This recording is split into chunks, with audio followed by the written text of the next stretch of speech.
you decided to bring your management team here to Equinox to have a full day strategy session. And just tell us a little bit about the genesis for that and what you were looking to achieve and what's happened since.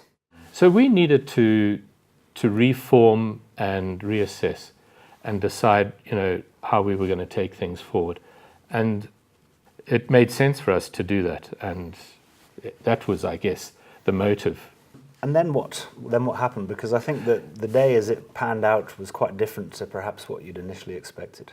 The first thing about coming to Equinox is that, visually the space is very different to what one expects. And I think that immediately perhaps acts as a catalyst for people to think a little differently. Then I also think that a facilitated process, which isn't run internally, has a power to it. The fact of the matter is a prophet in his own land is seldom heard. So I think you do need people from the outside to come in.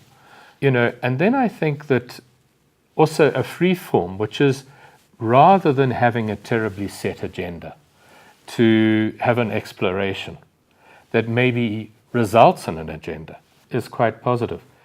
So for us, that was really refreshing. And what were the main things that you got out at the end of the day? There's sort of 2 or 3 areas. Yeah, I think the focus on purpose.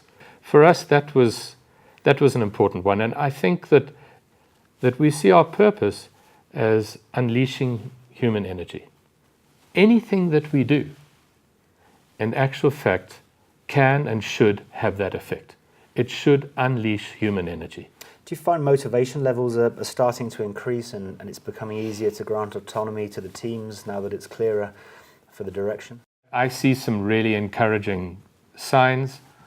Youngsters taking on account leadership, calling in senior people, engaging in great conversations, and finding the relationship with those clients improving significantly. And in fact, people getting excited within the business about, gee, we could do this or we could really combine with that. Would you recommend your clients to investigate Equinox? If they have the need, I think, to challenge themselves, shake up their thinking, find a way to explore alternatives that they're struggling to do in the normal course of business in those arenas, yes, I think it's a valid process.